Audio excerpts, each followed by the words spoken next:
What is going on, my broskiis? My name is Toadskii, back again here to bring you guys yet another One Piece Treasure Cruise video, and today we are here with another treasure map preparation video, bringing you guys free-to-play teams to take on the current treasure map, which is going to be against Kaido. Remember, this is a bit of a different one, because not only are we going to get Kaido as a point reward, we're also getting additional characters for the global catch-up for the content sync coming up in the next couple of months, right? So this particular treasure map is against Kaido, which is starting November 13 and is going until November 17. So it's going to be here for 4 days. Make sure you go ahead and get it done. One thing to note though, that Toki should probably be coming out like when this treasure map concludes. I believe that's when the Sugo Fest is going to be up. It might be a day after that, who knows, right? Either way, looking forward to that, but that's not what we're here to talk about today. We're here to talk about treasure map versus Kaido. Before we get into the video, let's actually talk about what Kaido actually does. So, the artwork is very good. I'm a big fan of the artwork of this character. Let's have a look. He's a Dex powerhouse driven, and pretty typical class and type combination there. His captain ability will give your Dex characters -2 cooldown at the start of the quest and 4 times attack. Okay, it's pretty reminiscent actually of his V1 counterpart, Legend. Being a 4 times booster to 2 classes and -2 cooldown. Of course, he doesn't do the end of turn damage shenanigans that he currently does, but still interesting. And a 12 turn cooldown, which will go ahead and reduce all enemies' damage nullification by 2 turns. Very rare for damage nullification remover. And then changes his own slot, including block, into a Wano slot. So guaranteed Wano slot. And then boost his own attack and his own orbs by 3 times for 1 turn. And if any other special has been launched 2 times, the special cannot be launched. Okay, interesting. Okay, so he's very self-sufficient, gives himself a 3 times attack and a 3 times orb boost, guaranteed Wano slot, nullification remover, but you can only use it within like 2 other specials being launched in the same turn. I guess that's kind of a fair trade-off. I think a lot of people are going to hate him because he's only self-sufficient, you know, 3 times attack and orbs only to himself. You do have to remember though, 3 times attack and orb is pretty ridiculous, especially when you partner the fact that he is going to give himself a guaranteed Wano slot. He hits ridiculously hard. If you're in a stage where you're up against like a quick mob, for example, and you just need some damage dealer to get through it, Kaido's going to be your man. For a Dex unit to hit that hard with himself, it's going to be crazy, especially you can partner up like chain boosters and all that on top of it. He's going to be very, very good. Crewmate effect, he evades special bind is a bit of an odd one, and then also boosts Dex characters base attack by 75. It's kind of weird that he has fear resistance to evade special bind, but he doesn't remove it. I guess it's still kind of okay. It basically means he's almost guaranteed to get his special to launch. Special reverse obviously can be a bit of an issue there. Support effect is nothing special there, just some stats. Let's see his Rumble stuff. So in Rumble, he's going to give your Dex teammates level 5 attack and himself level 10 health, and his special will target himself a level 5 attack and large range for 1.8. Nothing amazing there, unfortunately. So that's treasure map Kaido. I think he's going to be an interesting unit. He's not going to see a lot of play, but he's just good, right? Just interesting. In this bottom paragraph here, it mentions that the Monkey D. Luffy and the Robin from the treasure maps that are available on Japan are making their appearance here, along with the Jinbei. There's a Jinbei point reward character, and there are specific limit break materials for Robin and Luffy. You can get them from this event as well. You can come over to this tab as well to just see all the boosted list characters. You can see that the 6-star and the 6-star plus version of Yamato are boosted, meaning you can use one on one team and one on another team if you wanted to do that. And considering they're a 1.4 booster, probably a pretty good idea to do that. But let's go ahead and jump into the free-to-play teams that we have for you guys today. First thing is first, page 1 is the very first boss here. Let's go over to the quest guide and break down exactly what is going on. So in this quest here, you can see you get 3 turns of despair and you get a full board of block slots, and there's just full immunity. So it's suggesting here to bring Robin and the Luffy. Luffy's a really good captain. He's a side captain. You can just run all these units. And then Robin gets rid of despair and the block orbs. So Robin gives you all your slots and everything. Luffy's an attack booster, Zoro's an orb booster, Sanji's a chain locker, Frankie is color affinity. This team shouldn't have any issues. For a raw free-to-play team, obviously very good. If you have better units, obviously use them to get higher points. Alright, so now we move on to the second boss, which is versus King. So King is a strength character. We go over to his quest guide and have a look and see what he is all about. He's a bit of an interesting one, suggesting to bring the Sea Monster as well as Ashura Doji. And it says here for Battle 5, 4 turns of special bind is inflicted. He has delay immunity, but he also has 4 turns of increased defense. So the good thing here is Ashura actually removes the defense, or is a defense reduction unit, and he also gets rid of special bind and is a defense down conditional booster. So Ashura literally gets around everything here. And then you've also got the sea monster, who's a good captain, and he's an orb booster, so that works out quite well. In terms of attack boost, I've got Raid Enel here. He's just a quick attack booster. There aren't really too many good free-to-play ways for orb manipulation in this treasure map. So I have Bellamy here. He makes sign int slots matching. It's okay, but it's nothing amazing. If you have better orb manipulators, I would advise to bring them. Just makes this fight a lot easier. So now we move on to the third boss, which is versus Jack, who is also a strength unit. And if we go over to his quest guide, we can see that it is recommending to bring Smoker for some reason. I don't know why they're suggesting Smoker, but it also suggests Conjurer. Conjurer is actually really good here. So you see that there is 4 turns of a chain multiplier reduction, so it's pretty bad. You want to make sure you can get around that. Either a chain locker or a chain reducer is good. Also, you have a tap limit. You can only attack with 4 characters on your crew, and for 5 turns, all colored slots and recovery slots are treated as unfavorable slots. He also has a delay immunity. So the way we're getting around those slots being counted as non-beneficial is actually Raid Sabo. You can use him on stage 4, and he has 3 turns of beneficial orb enable. You want to use that, carry that into the next room, and then you'll get around that enemy's preemptive. Also, we've got Kizuna Katakuri, who enables you to get a 2.75 chain lock for 3 turns. We have the Kuja Pirates, who can give you a guaranteed conditional and a 2x attack boost to Shooter and Free Spirit. And then we've also got the Monkey D. Luffy, who, when you use his special, he gives himself a matching slot, which is nice, but he's also a color affinity booster. So in terms of damage, I don't really see this being a problem for a very long time. Obviously, once again, if you have better orb manipulators, you can do that. Sabo only makes the slots beneficial for strength, the dex, and psi characters, so it means the quick characters on this team actually don't get the beneficial orb enabling effects, just as a heads up. But overall, it would be nice if you had better orb manipulators, but for free to play, there aren't really too many options, I feel. So now we can go ahead and talk about the final boss here, which is going to be versus Queen, before we get to the actual boss and also the Intrusion boss.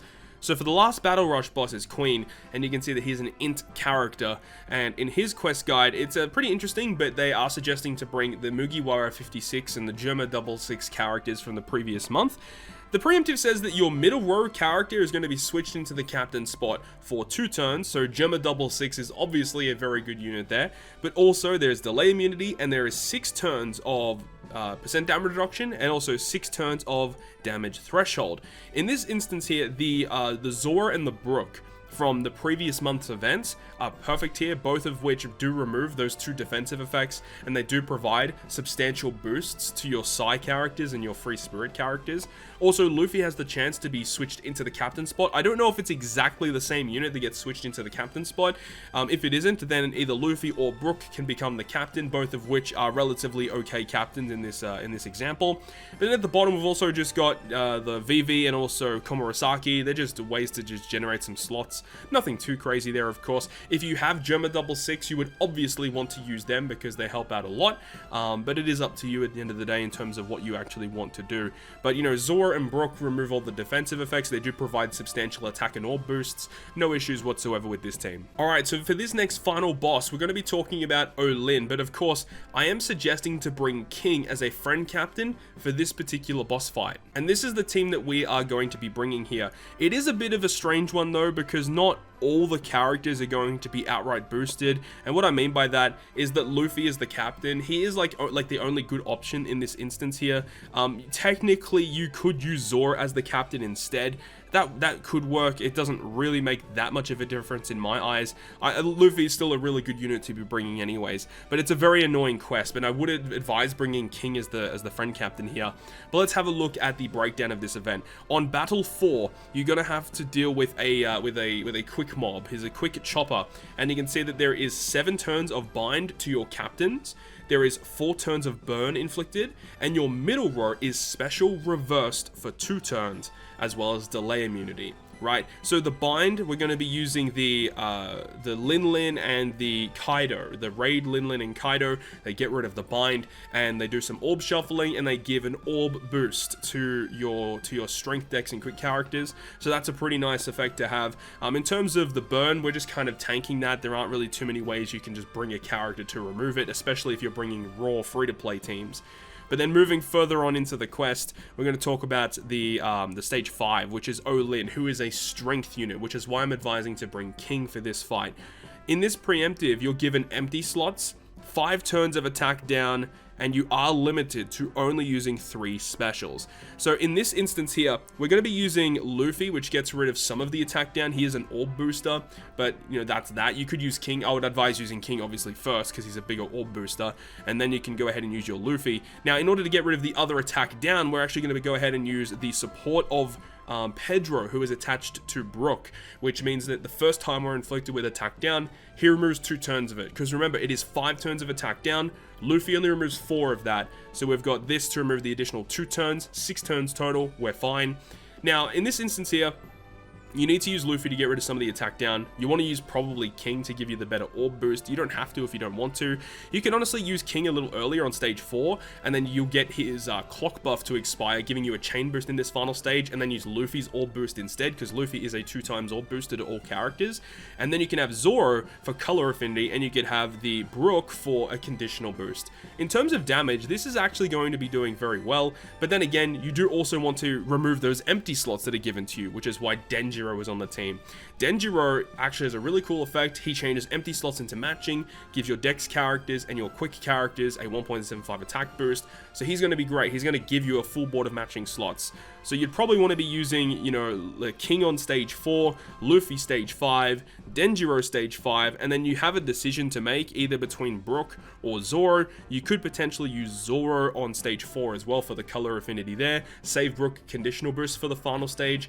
There's a couple of different avenues that you have depending on what you want to do, but remember to bring King as the friend captain if you are bringing a free-to-play team to make it a lot easier. Obviously, if you don't want to build a free-to-play team, if you have some of the rare recruits, you have some summonable units, you'd obviously want to use those characters because you're going to be able to output way more damage. And if you have like summonable support characters, those are also going to help you out a lot too. And now we can talk about the Intrusion battle boss. Of course, I am suggesting to bring Queen as a friend captain in this instance here. Moving on to the team though, this is what we have. Again, just a raw free-to-play team. If you have summonable units, it's going to make your life a lot easier. Let's talk about this boss though. Kaido himself is a quick character in this fight. There is actually a strength boss prior to, so you want to be bringing Dex characters against Kaido, but you want quick characters versus the boss prior to that. Let's have a look at the quest guide though. So on battle 1, you can see that there is cooldown, 10 turns of cooldown to only Dex and quick characters. You want to be bringing only Dex and quick to get the cooldown, right?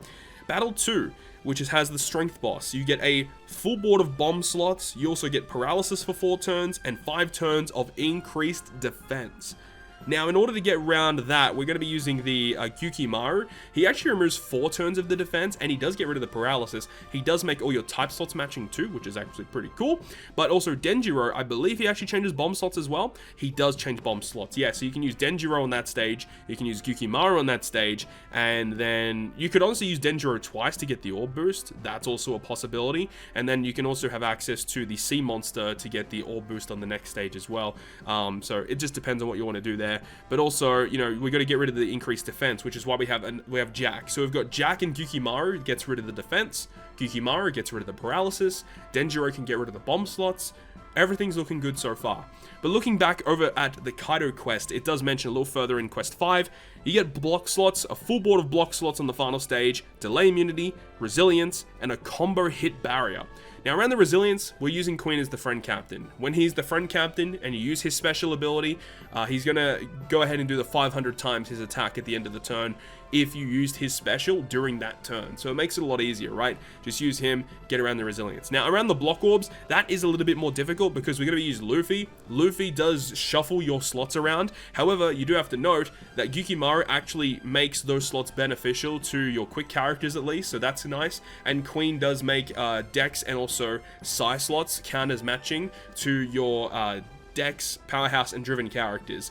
So there's a relatively high chance that you're going to get matching slots. Remember though that Luffy does shuffle slots, so if you do get really bad luck, and I'm talking really bad luck, you can just reset the game and reshuffle those slots. Look, free-to-play teams aren't very cohesive, but it's about as good as you're going to get in terms of just raw free-to-play if you want to run a full team of boosters. If you have SugoFest exclusives that are better units that are fitting for the team, definitely use them. I would advise it. Dude, I wouldn't really suggest running full free-to-play teams, especially on New World treasure map, considering the difficulty levels. But that's that, right? That is the breakdown currently that I have right now, to be using Queen as the friend captain with this team to take on the Kaido, and then I would advise to be bringing King versus the Olin fight for this particular team. But that is going to wrap up this video today. Thank you very much for watching, and if you guys did enjoy the video, make sure to go ahead and hit the like button, and if you want to stay up to date with all of the content that I post, including more One Piece Treasure Cruise content, make sure to hit the subscribe button down below. But on that, guys, I'll see you guys within the next video.